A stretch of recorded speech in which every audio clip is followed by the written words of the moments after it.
இன்றைக்கி வந்து ஆடி மாதம் சுவாதி நட்சத்திரம் 15 ஆகஸ்ட் கருட ஜெயந்தி. ஆமாம், இன்னைக்கு கருட ஜெயந்தி இல்லையா? ஆல்ரெடி நம்ம சொல்லியிருக்கோம் கருட ஜெயந்தினா என்ன, பஞ்சமினா என்ன, அதில் சொல்லியிருக்கீங்க நீங்கள். கியூரியாசிட்டி கேரட் பரவாயில்ல. ஆமாம், இன்னைக்கு வந்து கருட ஜெயந்தி அன்னைக்கு இந்த கோயிலெல்லாம் பண்ணுவோம். ஸ்ரீரங்கம், திருக்கோஷியில் பண்ணுவோம், ஸ்ரீவில்லிபுத்தூர்.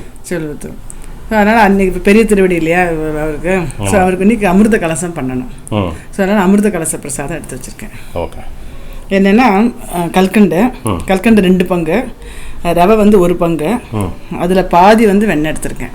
இந்த ரவை எவ்வளோ எடுத்துருக்கோமோ அதில் பாதி வந்து வெண்ணெய், 2 இது, அப்புறம் பால் வந்து ஒரு 2 கிளாஸ் இருக்கும். பாலும் சேம் 2 இது 1 அரை வந்து வெண்ணெய். 2:2:1:0.5. கரெக்டா? கரெக்ட். சூப்பர்.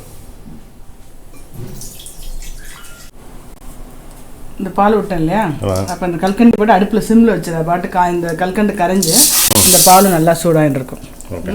இதாகிட்டுருக்கேன். இங்கே வந்து இந்த அடுப்பில் என்ன பண்ணியிருக்கேன்னா இந்த வெண்ணெயை போட்டுருவேன்.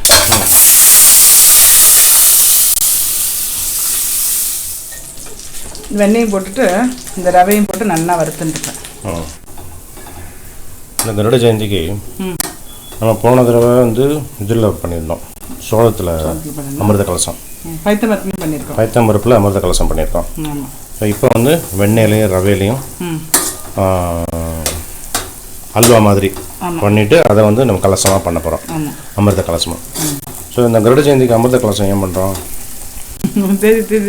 தெரியும் எல்லாருக்குமே. கருடர் வந்து அம்மாக்காக அந்த அமிர்தத்தை எடுத்துன்னு வந்து இது பண்ண. நீங்கள் தான் நல்லா க்ளீனாக சொல்லி கதை நீங்களே சொல்லுங்க.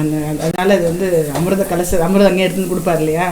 ஆமாம், கருடனோட அம்மா வந்து ஒரு அடிமை வாழ்வில் இருந்தா சகோதரிக்கிட்டேயே. அப்போ வந்து கருடன் வந்து இது எப்படி அம்மாவுக்கு வந்து விமோசனம் எப்படி அப்படின்னு கேட்டு அப்பா அவளுடைய சகோதரி வந்து அம்மாவுடைய சகோதரி சொல்லி அமிர்தத்தை எடுக்கிறதுக்காக தேவலோகத்துக்கு போகிறார். அங்கே பால் கடலில் கடைஞ்ச அமிர்தம் அது வந்து தேவர்களுக்கு மட்டும்தான் கொடுக்கறது வழக்கம். தேவர்களுக்கு மட்டும்தான் கொடுக்கறது பழக்கம் அப்படின்னா நம்ம அப்படி எடுத்துக்கூடாது. அதை சாப்பிட்றவா தேவர்கள் ஆயிடுவா. தேவர்களுக்கு மட்டும்தான் கொடுக்கணும், நம்ம வந்து தப்பாக எடுத்துக்கூடாது. என்ன சாப்பிட்றவாள் வந்து தேவர்கள் நிலைமைக்கு வந்துடுவா. அந்த அளவுக்கு தேவர்கள் அப்படின்னா உடல் ஆரோக்கியம்னு வச்சுக்கோங்க, அந்த அளவுக்கு வந்துடுவான். ஸோ இதை வந்து எனக்கு வந்து எடுத்துட்டு வா, என்னோட குழந்தைகளுக்கு கொடுக்கணும்.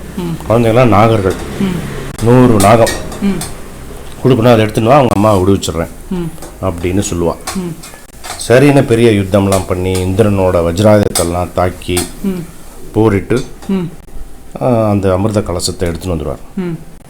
எடுத்துன்னு வந்து அதை அவருக்கு கொடுக்காம, அவளுக்கு கொடுக்காம திருப்பி இந்திரன்கிட்டே அவருடைய வாக்குப்படி அதை ஒப்படைச்சு அம்மாவையும் காப்பாற்றி அதை அழகாக வந்து மேனேஜ் பண்ணுவார் கருடன். இதை பார்த்து பெருமாள் வந்து ரொம்ப இம்ப்ரெஸ் ஆகி கருடனையே வாகனமாக வச்சுருவார். நொடி பொழுதில் பறக்கிறதுக்கும் வலிமைக்கும் இந்த கருடன் தான். கருடன் வந்து நம்ம வைஷ்ணவ இதில் வந்து பெருமாளுக்கு ஈக்குவலாக நம்ம வந்து கருடனை பார்ப்போம். எப்பயுமே இந்த பெருமாளுக்கு எழுத்தாப்புலேயே இருப்பார் இல்லையா? ஆமாம். ஸோ அந்த ஞாபகார்த்தமாக நம்ம கருட ஜெயந்தி அன்னைக்கு கருடன் வந்து ஆடி மாதம் சுவாதி நட்சத்திரத்தில் அவதரித்தார் அப்படிங்கிறது ஒரு நம்பிக்கை. ஸோ அன்னைக்கு வந்து நம்ம இந்த அமிர்த கலசம் அதை நினைவூட்டுற மாதிரி பிரசாதமாக பண்ணுறது பழக்கம். ஆனால் அதுவும் ஏன் வெள்ளையாக இருக்கணும் அப்படின்னு, அது வந்து பார்க்கடலில் கடைஞ்ச அமிர்தம் தானே இல்லையா? பாலை வந்து கடைஞ்சு உருவான அமிர்தம். பால்லேருந்து வர்றது வந்து தயிர், வெண்ணெய், நெய், இது எல்லாமே அமிர்தத்துக்கு சமம். அமிர்தத்துக்கு ஆமாம். அதுக்காக அந்த அமிர்தங்கிறதுக்காக அள்ளி அள்ளி சாப்பிடக்கூடாது. இது அமிர்தம் அப்படின்னா அந்த கால புராணத்திலே இருக்கும். கொஞ்சம் கொஞ்சமாக தேவர்களுக்கு கொடுத்தாராம் பெருமாள், கொஞ்சம் கொஞ்சம்தான். அதே மாதிரி தான் இந்த வெண்ணெயாகட்டும் நெய்யாகட்டும் கொஞ்சம் கொஞ்சமாக. இப்போ ரீசெண்டாக ஒரு ரிசர்ச் படித்தேன் ஹெல்த் லைனில். அந்த ரிசர்ச்சில் வந்து பட்டரை பற்றி, இந்த வெண்ணெயை பற்றி போட்டிருக்கேன். ஒரு 2 முக்கியமான விஷயம் வந்து எனக்கு ரொம்ப பிடிச்சிருந்தது அந்த ரிசர்ச்சில். நல்லா வறுத்து இந்த கலர் மாதிரி எடுத்து பாருங்க. ஆமாம். இந்த கல்கண்டு கரைஞ்சிடுது இந்த பாலில்.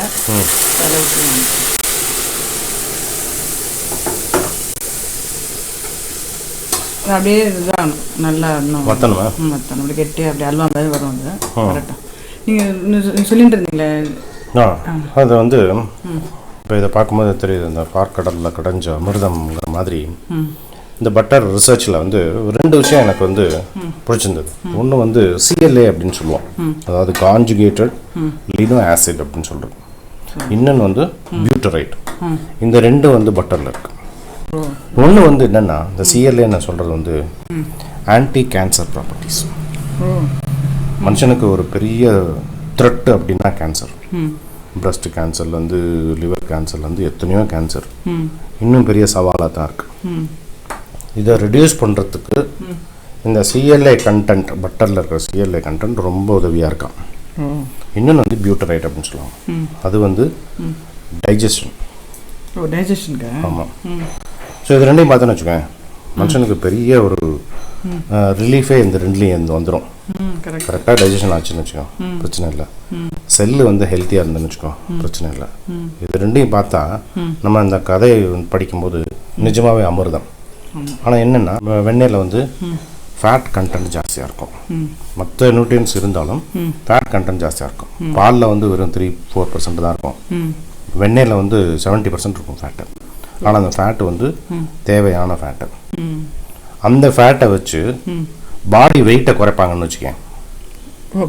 அந்த ஃபேட் ஆமாம், அது அந்த மாதிரி மருந்து மாதிரி அது. ஸோ அதனால தான் அந்த காலத்தில் வந்து இது வந்து அமிர்தம் அப்படின்னு சொல்லியிருக்கா. அது ரொம்ப முக்கியமான வார்த்தை. நம்ம கதையை மட்டும் பார்த்துட்டு வார்த்தைகளெல்லாம் நம்ம விட்டுறக்கூடாது. அமிர்தம் அப்படின்னா அந்த ஹெல்த் லைன் ரிசர்ச்சில் வந்து சொல்லியிருக்கான், ஒரு நாளைக்கு 1 டீஸ்பூன் இல்லை 2 டீஸ்பூன் வெண்ணெயை அதை எப்படி சேர்த்துக்கணும்னா டைரெக்டாக சேர்த்துக்கூடாது. அந்த வெண்ணெயை இந்த சீட்ஸ் எல்லாம் இருக்குல்ல, இந்த சூரியகாந்தி விதை, அப்புறம் இந்த நம்ம இதெல்லாம் பார்த்தோமே, பம்ப்கின் சீட்ஸு, பரங்கிக்காய் விதை எல்லாம் பார்த்தோம் இல்லையா, அதை வறுக்கிறதுக்கு 1 டீஸ்பூன் வெண்ணெய் போட்டுன்னு அந்த மாதிரி சாப்பிடுங்க. அமிர்தம், நிஜமாவே அமிர்தம். நம்ம வந்து என்னன்னா, பட்டரில் வந்து ஃபேட் இருக்குது, கம்ப்ளீட்டாக பட்டரே வாங்காது. அப்படி இருக்கக்கூடாது. எல்லாமே சேர்த்துக்கணும். சேர்க்க வேண்டிய ப்ரொப்போர்ஷன்லாம் சேர்த்துக்கணும், ரொம்ப முக்கியம். ஏன்னா வந்து இப்போ வண்டிக்கு வந்து எப்படி வந்து பெட்ரோல் முக்கியமோ, டீசல் முக்கியமோ, அதே மாதிரி செல்லுக்கு வந்து இந்த மாதிரி எண்ணெய் பதார்த்தம், எண்ணெய் முக்கியம். அது வந்து எப்படி சேர்க்கணும் அப்படிங்கிறது முக்கியம். இந்த மாதிரியான ஃப்ளூயிட் இருக்கு இல்லையா, வெண்ணெய், நெய், இது மாதிரி அதெல்லாம் முக்கியம். இது எதுக்காக சொல்கிறேன் அப்படின்னா, நீ எனக்கு 1 ஸ்பூன் கூட நெய் காட்ட மாட்டேங்கிற கண்ணில். நேற்று அந்த இது பண்ணோம்ல, அது என்ன பண்ணோம் நேற்று முந்தினத்தை அப்போ யாரோ கேட்டிருந்தா கரெக்டாக, மாமாவுக்கு கடைசி வரைக்கும் 2 ஸ்பூன் நெய் விட்டு அந்த இது வரவே இல்லை அப்படின்னு. பிரசாதம் பண்ணுறேன் இல்லையா, சாப்பிட்டீங்களா மாட்டீங்களா? சாப்பிடுவேன். அப்புறம் இதில் என்ன எவ்வளோ போட்டிருக்கேன், வெண்ணெய் எக்கச்சக்கமாக போட்டிருக்கேன். எல்லாம் ஒரு நாளைக்கு தான் கொஞ்சம் தான் சாப்பிட்னாக்கா, எல்லாமே இப்படி வெண்ணெயிலே சாப்பிட்டுருந்தா அப்புறம் கொலஸ்ட்ரால் தான் வரும். ஒன்ட்ட 1 டீஸ்பூன் வெண்ணெய், நெய் வாங்குறதுக்கு நான் எவ்வளோலாம் சமாளிக்க வேண்டியிருக்கேன். ஆக்சுவலாக எனக்கு சொல்லும் போது தெரியுது, அம்மா வந்து சமையல் பண்ணியே குழந்தைய கொடுப்பா அப்படின்னால தான் அம்மா பிள்ளை அப்படின்னு இன்னைக்கு இந்த கருடா வந்து இப்படி கனெக்ட் பண்ணியிருக்கா. இப்படி நல்லா அப்படியே இந்த வெண்ணெயில இதாகும்போது என்ன வெந்துடும் இந்த ரவையும். அதே மாதிரி இந்த வெண்ணெயும் வந்து நல்லா அந்த மாதிரி குக் பண்ணுறது ரொம்ப முக்கியம்னு சொல்லுவாங்க. வெண்ணெயில் அதை வந்து சாப்பிட்ற வேண்டிய முறையில் சாப்பிடணும், ஆனால் சாப்பிட்டு ஆகணும். ஏன்னா செல்லுக்கு தேவையான ஃபியூவல் அதுலேருந்து தான் கிடைக்கிறது. ஃபுல்லாக நம்ம வந்து இக்னோர் பண்ணக்கூடாது. 1 டீஸ்பூன் சாப்பிடலாம். சமையலில் சேர்த்துன்றோம் இல்லையா, அதனால தான் தனியாக போட்டு கொடுக்குறது இல்லை. சமையலில் சேர்க்கலாம். அட்லீஸ்ட் சாதம் சாப்பிடும்போது கொஞ்சோண்டு அதை போட்டு நெய் விட்டு சாப்பிடலாம். நெய் ஆக்சுவலாக ரொம்ப நல்லது தான், நெய் வெண்ணெய்லாம். ஆமாம். கெட்டியாகிடுது, ஆஃப் பண்ணிடுறேன். இன்னும் பால்கோவா மாதிரி இடத்துல. ஆமாம், ஆஃப் பண்ணிட்டேன். நல்லா ஆறுனதுக்கப்புறம் கலசம் மாதிரி பிடிச்சி காமிக்கிறேன். ஓகே. மோதகம் மாதிரி வரும்ல? மோதகம் மாதிரி தான். ஓகே. ஆறினோடனே இப்படி தேங்காயும் போட்டுட்டு, வெள்ளையாக இருக்குல்ல தேங்காய், அதுக்கு அதையும் போட்டுட்டு இப்படி கொஞ்சம் இப்படி கலசம் மாதிரி பிடிச்சி வச்சுருவாங்க. கலசம் மாதிரி அமிர்த கலசம் அப்படின்றதுனால இதுமாரி கலசம் மாதிரி பண்ணுறோம். இன்னொரு இப்போ பைத்தம்பருப்பில் பண்ணியிருந்தேன். பைத்தம்பருப்பு பண்ணியிருந்தோம். சோள மாவு பண்ணோம். இது கூட இந்த மாவு இது இருக்குல்ல, பச்சை பயிறு, அதில் கூட பண்ணலாம். நம்ம என்ன பண்ணுறோமோ அதுமாரி கலசம் மாதிரி பண்ணிவிட்டு நைவேத்தியம் பண்ணணும். இன்றைக்கி கருடரை பார்க்குறது விசேஷம். மிக்க நன்றி. வாழ்க. ஓகே.